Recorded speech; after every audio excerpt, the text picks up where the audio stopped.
동생들 안녕, 영규형이야. 랩하는 한국사 랩하면 랩규. 영규형 현대사로 돌아왔어. 자, 연표 특강 현대사로 맞춰보도록 하자. 1945년 가자. 자, 1945년 8월 15일이었지. 8월 15일 날 우리가 광복을 맞게 되었어. 광복과 동시에 우리는 안타깝게도 38도선 분할, 북쪽은 소련군, 남쪽은 미군이 들어오게 되는 거지. 자, 어쨌든 광복 이후에 직후라고 얘기할 수 있겠지. 여운형이 주도하여서 조선건국준비위원회를 결성하였고 곧바로 이어서 조선인민공화국을 수립하게 되었어. 자, 조선인민공화국 국가를 선포하게 된 거야. 자, 그런데 조선인민공화국이 수립되자마자 말이야, 바로 남쪽에는 미군정이 들어오게 된 거야. 미군정. 자, 미군정이 남한을 다스리게 되었을 때 직접 통치 형식이었는데 그때 독촉이라고, 독립족성중앙협의회 독촉이 결성되었어. 바로 미국에서 활동했던 누구? 이승만이 와서 바로 독촉을 이끌었지. 자, 그리고 이제 임시정부 인사들도 귀국하게 되었어. 우리가 알고 있는 주석 김구 선생님이 들어왔다는 얘기지. 자, 그렇게 해서 해외에 있는 많은 인사들이 다시 귀국하게 되었고, 그리고 모스크바에서 삼국 외상회의를 개최했어. 모스크바 삼국 외상회의 미영소의 회의였어. 자, 이 회의에서 한반도의 아주 중요한 문제를 결정하게 되었는데, 조선의 임시민주정부를 수립하고, 임시민주정부, 그리고 미소공동위원회를 개최하고, 그리고 최고 5년간 신탁통치를 하기로 했어. 그런데 두 차례의 미소공의만 개최되었고 나머지는 실행에 옮겨지지 않았지. 자, 그리고 이제 46년이 되겠어. 46년, 우리 46년 처음 맞는 1월 달에 좌익과 우익이 끊임없이 갈등하게 되었어. 바로 신탁통치 문제 때문이야. 이 무렵 때 미군정은 남조선 국방경비대를 발족했고, 요 남조선 국방경비대가 남한의 국군으로 이어지게 되는 거지. 자, 그리고 북쪽에서는 북조선 임시인민위원회가 결성이 되어서 사실상의 북한만의 정부를 다 세운 거라 볼 수 있어. 토지개혁과 친일청산을 단행했다라고 얘기할 수 있겠지. 자, 그리고 남쪽에서 바로 미군정 주도하에 자, 일본이 갖고 있었던 자산을 관리했던 신한공사가 설립되었고, 자, 그리고 모스크바 한국회상회의 결정에 따라서 1차 미소공의가 개최되었어. 허나 1차 미소공의는 참석 자격에 대한 논란 때문에 결렬되었다라 볼 수가 있겠고, 조선에 임시 민주정부를 수립한다 했을 때 그때 누구를 참석시킬 것인가에 대한 논쟁이었다라는 거지. 자, 그리고 이렇게 1차 미소공의가 결렬되자 이승만이라고 하는 당시 유력 정치인이었지. 그 자가 정읍발언이라는 것을 하게 돼. 정읍발언은 1차 미소공이 결렬된 이후의 상황이었기 때문에 이 위원회가 결렬되자 남방만이라도 정부 또는 위원회를 만들자라는 그러한 내용을 담고 있는 거야. 남한 내의 최초의 바로 단독정부에 대해서 시사하는 내용이라 볼 수 있겠지. 그러자 분노했던 세력들이 많아졌어. 왜냐하면 사실상의 분단 정부를 처음으로 시사한 내용이었기 때문에, 자, 그렇게 분단 정부가 수립돼서는 안 된다고 판단했던 세력들이 중도좌, 중도우 손을 잡고 좌우합작운동, 좌우합작 7원칙을 발표하게 되었어. 우리는 좌우연합정부를 원한다. 우리는 미소공의를 재개할 것을 원한다. 미소공의가 재개되어서 좌우합작 정부를 수립하고자 했던 시도가 되는 거야. 자, 그래서 이 좌우합작 7원칙 발표에 근거하여 바로 미소공의가 2차 열리게 된 거야. 자, 당시 미군정은 좌우합작 운동을 지원하는 모습을 보였었고, 그런 상황 속에서 좌우합작 운동이 미군정의 지원을 받고 있는 상황 속에서 바로 미군정 지원하에 남조선 과도입법위원도 만들어지게 되었어. 정부 수립하기 전에 과도입법 정부라 볼 수 있겠어. 과도입법위원. 근데 이것은 남한에만 설치가 됐기 때문에 남조선이란 말도 쓰게 되는 거야. 자, 그리고 2차 미소공의가 개최되었는데 그 무렵 때 안타깝게도 중도좌파였던 여운형이 한지근이라고 하는 청년에 의해서 암살당했고, 그리고 자우합작 운동도 결국에는 트루먼 독트린이라고 하는 전 세계사적으로 큰 흐름인데 냉전이 강화되는 그러한 트루먼 대통령의 발표로 인하여서 2차 미소공기도 실패하게 되었어. 2차 미소공기까지 결렬되자 한반도 문제 미국이 유엔에 넘기게 된 거야. 유엔 총회.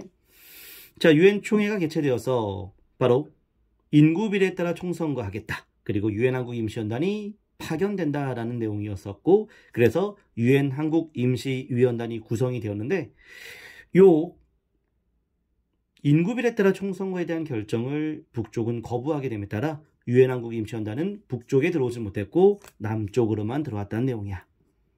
남한으로만 들어왔다는 내용이지.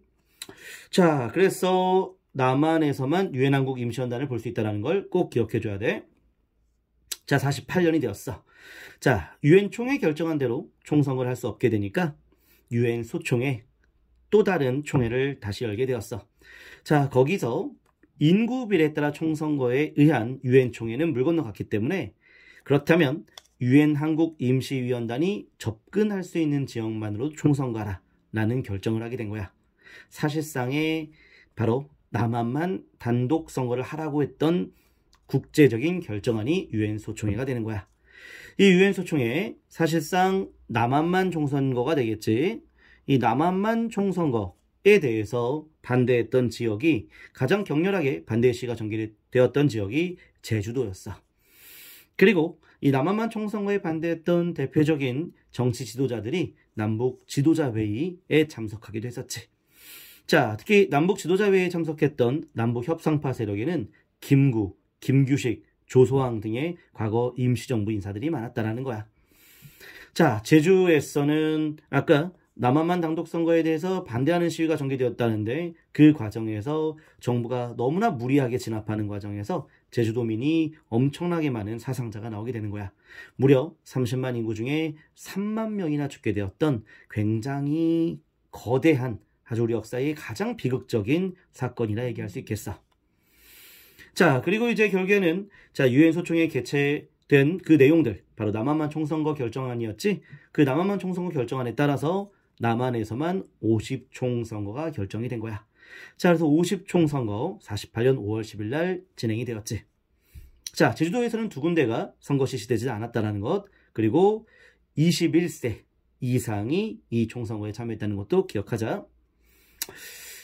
그리고 50총선거에 당선됐던 국회의원들이 법을 제정했어. 그 법이 재헌헌법이 되는 거야. 7월 17일이었지. 이 헌법에 따라 국회 간선제로 대통령을 뽑는다 하였고, 그래서 국회에서 대통령을 뽑았는데, 당시 이승만 세력들이 대거 50총선거에 참여했기 때문에 50총선거에 당선된 국회의원들은 이승만을 대통령으로 선출하게 된 거야. 대한민국 정부 출범 1948년 8월 15일 이승만 대통령이 바로 정부를 이끌게 되었다는 거지. 우리가 정부 수립한 이후에 이제 북한은 조선민주주의 인민공화국을 수립하게 된 거야. 사실상의 북한 정부가 먼저 만들어졌음에도 불구하고 남한이 먼저 정부 수립한 이후에 북한 정부가 공식 출범했다는 것은 남한이 단독 정부에 대한 책임이 있다라는 것을 북한이 얘기하기 위함이라 볼 수 있겠지. 이후에 대한민국 정부가 출범 직후에 있었던 법이 반민족 행위처벌법, 줄여서 반민법이라고 얘기하지. 반민법, 국민들의 염원이 반영되어서 제정되었는데, 그 과정에서는 정부의 소극적인 모습 때문에 제대로 처벌이 이루어졌다라고 얘기할 수 없다라는 거고. 그리고 제주 4.3 얘기는 4월 3일에만 있었던 것이 아니라 1년, 2년가량 지속되었던 사건이야. 그 과정에서 제주도민 진압 명령을 거부했던 여수 순천 군인들이 있었고, 그래서 그들이 또 다른 비극의 희생자가 되는 거지. 여수 순천 1019 사건, 제주 4.3에 대한 진압 명령을 거부했던 그들이 정부에 의해서 또 진압당하고 탄압당하고 죽임을 당하는데, 그 과정에서 많은 민간인들도 희생당했던 그런 사건이 되겠어. 특히 여수 순천 1019 사건 이후에는 국가보안법이 제정되어서 바로 이런 공산주의 세력들을 축출해내는 그런 법이 운영되었다는 거로 볼 수 있겠어. 이제 49년 가보자. 대한민국 정부 출범 이후 바로 재헌의회. 자, 이 50총선거에 당선되었던 국회의원들 재헌의회라고 해. 근데 재헌의회는 굉장히 중요한 게 임기가 2년이었어. 임기가 4년 되면 바로 대통령의 임기와 일치하기 때문에 이때 재헌의회의 임기만 2년이었다는 걸 꼭 기억해줘. 그래서 재헌의회는 48년부터 50년까지가 되는 거야. 자, 48년부터 50년 이 재헌의회에서 만든 법이 요 농지개혁법, 정말 시험 문제 많이 나와. 49년에 법 제정되었고 50년부터 실행에 옮겨지게 된 거야. 그리고 이제 귀속재산처리법이 만들어진 거지. 귀속재산, 일본의 자산이야. 일본의 자산을 처리하겠다는 내용이었어. 자, 특히 일본인 연고자들한테 거의 헐값으로 이 귀속재산을 넘겼다라고 볼 수가 있겠어. 그 과정에서 정경유착, 재벌이 형성되는 과정이 나타나게 된다고 볼 수 있겠어. 자, 49년에 안타깝게도 기분군은 부하 안두에 의해서 암살당했던 사건이 있었고, 그리고 교육법 공포로 인해서 6학년, 3학년, 3학년 633제가 공식화되었다고 볼 수 있겠어. 자, 이제 50년 가보자. 1950년, 자, 6.25 전쟁 전에 한반도는 미국의 최저 방위선언에 포함시키지 않았던 에치슨 선언이 발표되었고, 이것이 6.25 전쟁 시작 이전의 모습이라는 걸 꼭 기억해두자.